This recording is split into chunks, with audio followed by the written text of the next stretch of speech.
Hi, welcome back to my channel, and today I'd like to introduce you to some novels that I've read in the last few years that I think are really beautiful, really beautifully written, and have really haunted me ever since I've read them.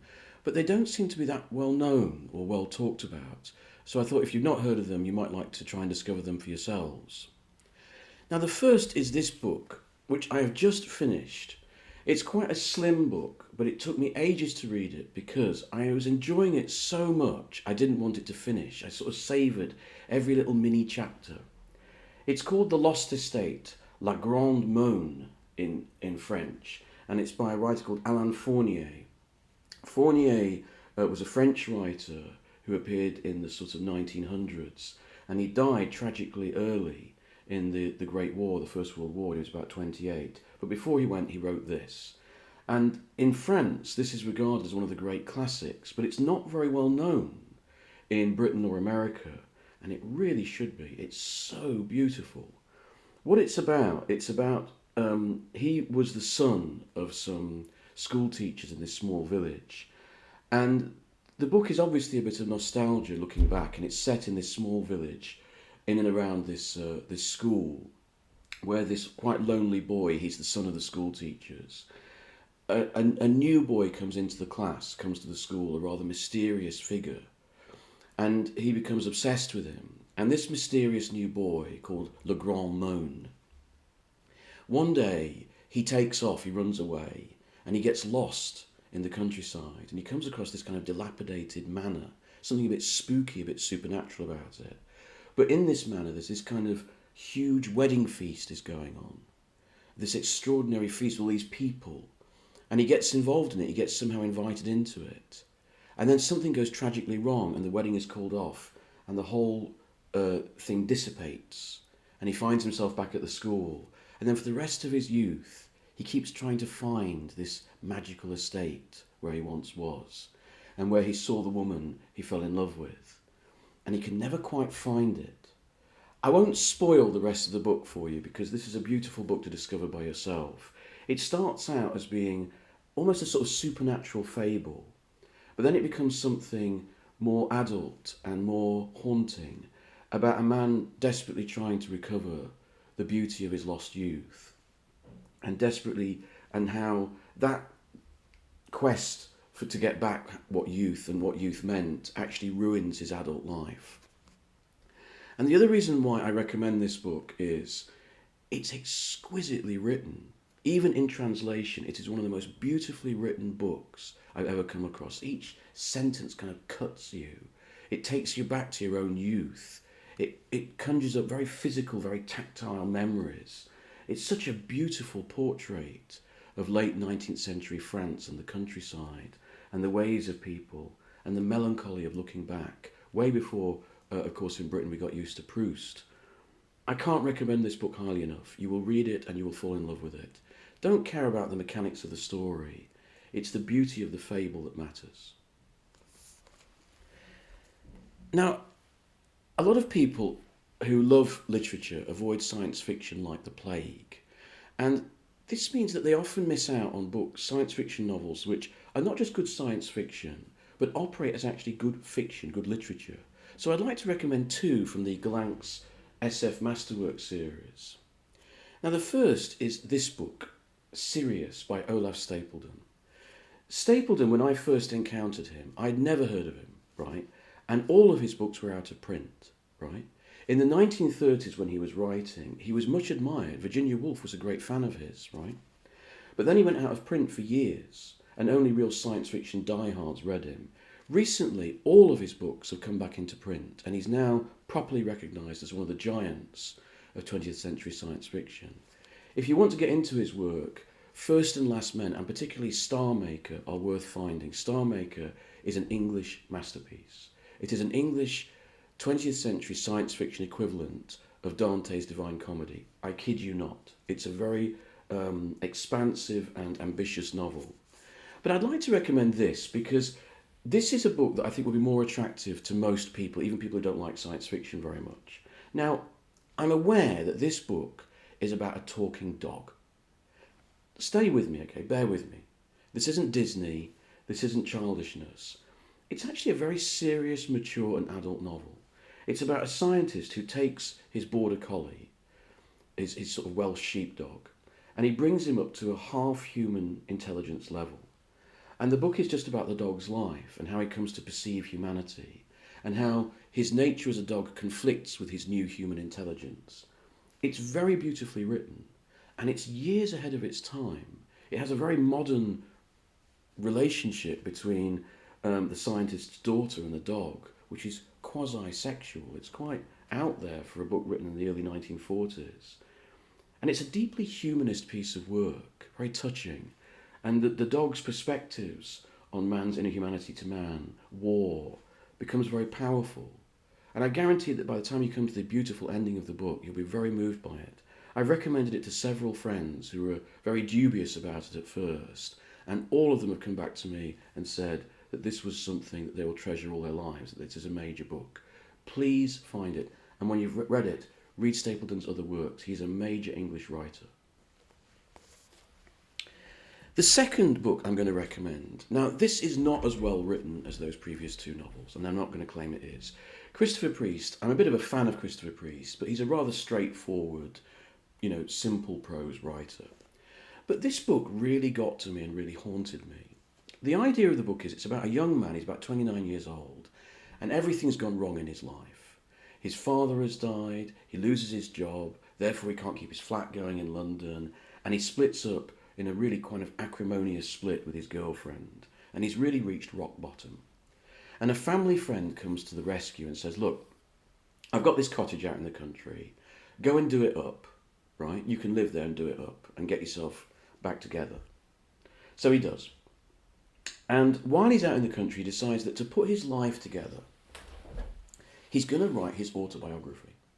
So he starts writing about his life to try and understand how he's got to where he is. But he finds it unsatisfying. And this is the brilliance of the book that I really loved. He decides that what he really needs to do is to write a work. He needs to write his autobiography as if it's a work of fiction. So he'll put himself with a new name, a new background, in a fantasy world, to sort of really get to the interior truth of who he is. And he gets obsessed with it. And then the book breaks. And suddenly you find you're in that other world, in this other biography. And the book gets rather complex and interesting. I don't want to spoil it any more than that. I can't recommend this book enough. Some people will find it a bit solipsistic, I suppose, a bit meta. I absolutely loved it. It's a haunting portrait of a mind in turmoil.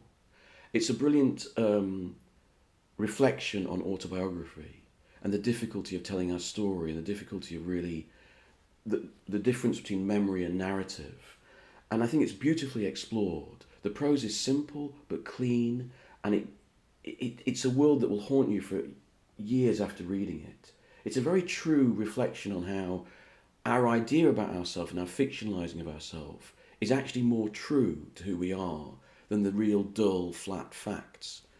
And I think that Priest explores it really, really well. This is not just a good sci-fi novel. In fact, it's not a science fiction novel at all. It is a literary novel. But because Priest mostly wrote science fiction, it's been lumped in with his science fiction. But actually it's a literary novel, and a very, very good one. But if you want something a bit more challenging, Satantango by Laszlo Krasznahorkai. In Hungary, Krasznahorkai is a modern genius, and quite rightly celebrated. Not so well known in the UK. If you've heard of this, you've probably heard of the film by Bellatar, which is one of my favourite films of all time. And I must admit, I discovered the film a long time before I read the novel. I'd seen the film about 20 years before I read the novel. But I finally got round to reading the novel, and I'm so glad I did, because this is a modern masterwork. It is an absolutely essential novel. If you're interested in literature, you must read it. It's beautiful. Now, I understand that the plot is probably not going to attract many people. It's set in a rundown, crumbling, dilapidated, crappy old collective farm at the bog end of the communist era. It was written in the mid-1980s. And everyone's got really venal and nasty and cynical about and treat each other badly. And they're starting to plan to rob each other's money, right? And then they hear that Irimias, who's their kind of spiritual guru leader, is coming back. But he really is a con merchant. He's working on behalf of the secret police. And he just wants to stiff them, take their money, and abuse them. That's the basic setup. I won't tell you any more. It doesn't sound very much fun. And I'll be honest, this is one of the bleakest, most miserablest novels ever written. So how can I say it's a beautiful novel? Krasznahorkai takes bleakness and miserablism to an extreme where it kind of transcends into something poetic, something almost spiritual. It's an extraordinarily beautiful book. It's set in this rundown Soviet farm with crumbling buildings and nasty people who are all unclean and hate each other, getting drunk in horrible bars full of spiders. And yet somehow, in reading in their woes and how they are tricked and cheated, it's a book that sort of transcends all that everyday glumness into being something about the human condition in general. I find it hard to put into words, and it's so extraordinarily well written, even in translation. It's got a sort of, stream of consciousness kind of ferocity about it. It's an incredibly intense novel, but also it has a sense of humour, and it has a lot of perspectives on life and God and our place in the world. You've never read anything quite like it. If you're interested in modern literature, it is a must. Now, for the longest time, my favourite modern prose writer in English has been John Banville. John Banville is an Irish writer. He first came to prominence in the late 80s with The Book of Evidence, which I think won the Booker Prize and is well worth checking out if you can find it. And then he wrote a series of quite intense, involved literary novels like The Sea, Eclipse, all of which are beautiful. They're very psychologically thorough. They go very deep into a person's mind and explore them. And all the time his prose is immaculate. The most beautiful prose writer currently in English fiction, in my opinion. Absolutely exquisite prose. He's now, right at the end of his career, bizarrely turned into a mystery writer. And you can see his books on sale in Sainsbury's for $6.99, which is great, but okay. And his prose hasn't suffered. It's still a very beautiful writer. This is a book from the early 2000s, and it's very little talked about. And I don't think it will have much appeal, but I loved it. It's about this old, rather cantankerous, rather unpleasant professor, a literature professor. And he's contacted by this woman, this young woman from Ireland, who seems to know a secret from his past. And I don't know how much I want to tell you about it. Go and read the book before. But basically, there is a secret about his present and his relationship with his current wife. Did he kill her? And there is a secret about his past during the war. Has he stolen someone's identity? And so he meets the woman, and he engineers a relationship between them, and it becomes clear that the woman has got mental health problems. So it's a very strange setup for a book. It's a very cantankerous, sometimes cynical read where you swap between his point of view and her point of view. And some people might think it's a cruel novel in some ways. It's very blunt, it's very raucous, but it's beautifully written and so strange. I've not read another modern novel quite like it. Still, to this day, I'm trying to work out exactly what Banville is trying to work towards in this novel. But it's a brilliant character study of two very screwed up people and their rather uncomfortable relationship. Highly recommended.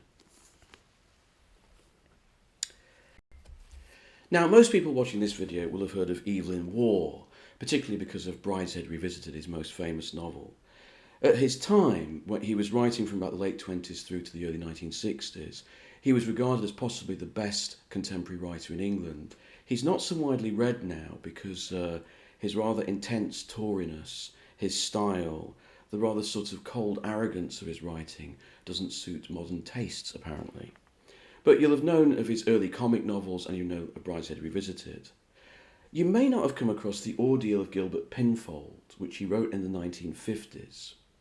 Now, in the 1950s, Waugh had a kind of breakdown, He was given the wrong pills for some ailment he had, and it went to his head, and he had some kind of breakdown, and he went on some trip to get over it, and he was having weird hallucinations and dreams, and he decided to make this into a comic novel, right?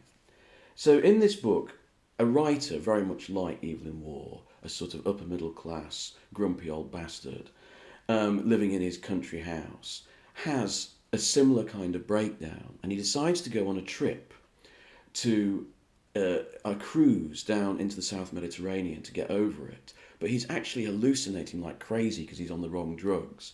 And he thinks that he begins to have paranoia trips, and he thinks everyone's against him on the boat, and there's some kind of conspiracy on the boat. And it's complete madness, of course. He's just hallucinating like crazy. So it's a very dark black comedy about someone actually going through a breakdown. But it's very funny. And Waugh's prose is so perfect. It's like ice cold, like you skate across the top of it. He never ever goes into any psychological depth. He never ever goes down and explains anything. He just keeps it on this very chipper, upper middle class cocktail party level. This beautiful, witty, clean, cold prose, which some people might not like, but is so brilliantly sustained throughout the whole novel. And it's a very funny novel, very clever novel that never ever shows its hand. But underneath the surface, underneath that icy cool surface, it's really sticking a knife into post-war Britain and the arrogance of the writer and excoriating it if you care to look. Otherwise you can just enjoy the fun, just enjoy the ride. It's an extraordinary novel, beautifully written. And it's become one of the Evelyn Waugh novels that I most like, actually. I find it really fascinating. I mean, Waugh would hate to think that anyone was reading too much into it, of course, but I'm happy to read things into it. And finally, another writer who was very popular between the wars, but is not so well read now, is Patrick Hamilton, best known for his play Gaslight, which has given us a word that's gone into the English language. My favourite Hamilton book is 20,000 Streets Under the Sky. Hamilton was one of the great, probably the great, writer of London, the city. And a lot of his books are actually set in proper London locales and really give you a sense of London culture. This book starts in a London pub at opening time. And the first part of the book follows this barman over the course of one evening in a London pub. It is simply the best representation of the London pub and London culture I've ever read. It's astonishingly accurate. You really feel as though you've been in that pub drinking with the regulars and seen the flow of the evening from, a couple of regulars coming in when it's quiet, then it builds up, and then everyone's getting a bit drunk at the end. It's absolutely wonderful. The book is split into 3 parts, all told from 3 different people's point of view. And the second 2 parts of the novel are told from the point of view of the women who this barman is involved with. One who is a prostitute, the other is this kind of long-suffering barmaid who's been in love with him. I can't recommend this book highly enough. It's such a great portrait of pub life, and London culture, and also a great work of humanism and human sympathy, though probably a bit dark for some tastes. I love it to pieces. So those are just 7 novels I wanted to share with you. Let me know if there's any other novels that you know about that are not very well known or talked about but have had a special impact on you and you have a special love for. I'd love to hear from you. And please like and subscribe below. Thank you.